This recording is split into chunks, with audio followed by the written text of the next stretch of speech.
Good morning. This is John from the Springs Mennonite Church. Well, here it is, last day of January. Pretty soon we're going to have to set our dates as February. I'm still getting used to the fact that Christmas is over. I don't know about you. I guess I'm kind of slow sometimes. But time's racing on, and so my time here is racing on too. I don't have a long amount of time here, so I'm going to get right to it. From Psalm 95, beginning with verse 16. Here's what it says. Who will protect me from the wicked? Who will stand up for me against evildoers? Unless the Lord had helped me, I would soon have settled in the silence of the grave.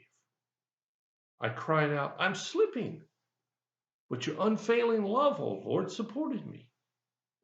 When doubts filled my mind, your comfort gave me renewed hope and cheer.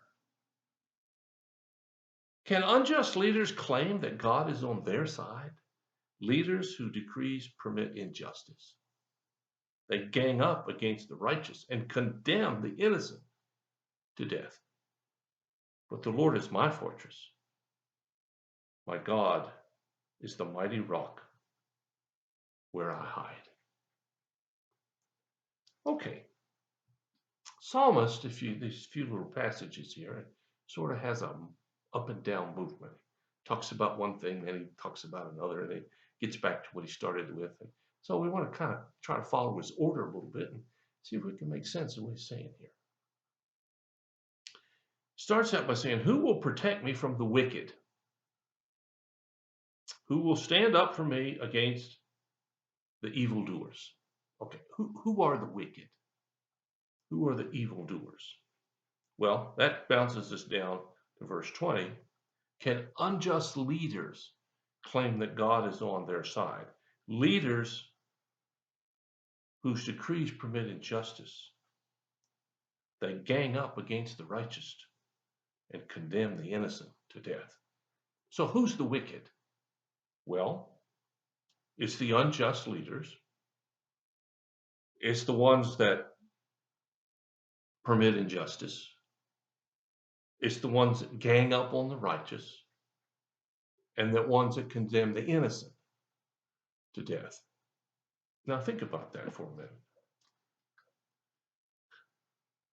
The evildoers are those people who claim that God is on their side when they permit injustice. Well, I don't care what political party you're with, or no party for that matter. When people don't have equal treatment, that's injustice. I don't mean equal privilege. I mean equal treatment.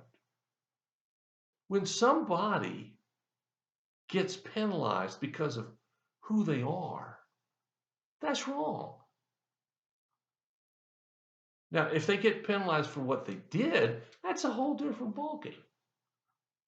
But the wicked are those, it says here, who claim that God is on their side, and because of that, they have decrees, actions, and whatnot that commit injustice. And they gang up on the righteous and condemn the innocent to death. Now, the death here isn't literal death. They condemn the innocent to suffer. Now, that's who the psalmist says. Who will protect me from that? And we're all subject to those kinds of people. They could be people we work with. They could be neighbors. They could be politicians. They could be family members. I know every time I go to the dock, a new dock, I have to sign a form, and it says, do you feel safe at home? Well, of course I feel safe at home. But they ask that question because a lot of people don't. I can't imagine not feeling safe at home. I know a lot of people who grew up in homes that weren't safe. And who's going to protect them? People will fail. People will not do what they should. And the psalmist has the answer here. And this is an answer to everyday life. Who will watch over you when bad things happen? And frankly, bad things are going to happen. It's called being human and living in a sinful world. We can't stop that. Sometimes those bad things are really, really small, and sometimes they're gigantic. Sometimes they even kill you. So who's going to protect you? Well, it says that I was slipping. Do you ever find yourself slipping? Do you ever find yourself thinking things aren't going very well? Well, that's what the psalmist says. I'm slipping. And he says, you got to help me. Or I'll be in the silence of the grave. So who's he calling out to? Verse 18 and 19. Your unfailing love, O Lord, supported me. When doubts formed, your comfort gave me renewed hope and cheer. You see, the psalmist knows where the source of help comes from. He does. He ends it with this wording here. The Lord is my fortress. My God is the mighty rock where I hide. See, the psalmist recognizes that there's evil in this world. And the psalmist recognizes that people who claim to be godly are often, not always, but often the ones who commit the injustice. And they keep doing it. It looks like anyway, they keep doing it, keep doing it, and keep doing it. But there's a reality beyond what they see. And if you're struggling, I want to say to you, there's a reality beyond what you see. We are not constrained by what our eyes can actually picture.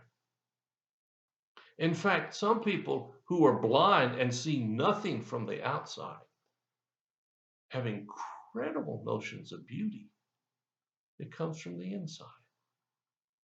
We talk about people who are gorgeous, but they're not right on the inside. You see, it doesn't matter what we see. What matters is that we're walking with God, that we recognize He is our rock. And so the psalmist says, I was slipping. He knew he was falling away. He knew he was beginning to fall into unbelief and concern and despair. But God's hand, it says, helped him up and becomes his rock. And that's still true today for you and for me. I don't know where you are in this journey of life. I hope you're riding high in the sky with God. But many of you probably aren't. And I want to tell you, this psalm tells us there's hope and God's there.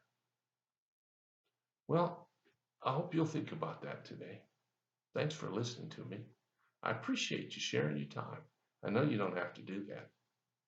But if you have a prayer concern or a need, just let us know. We'll do whatever we can as fast as we can to help meet your need.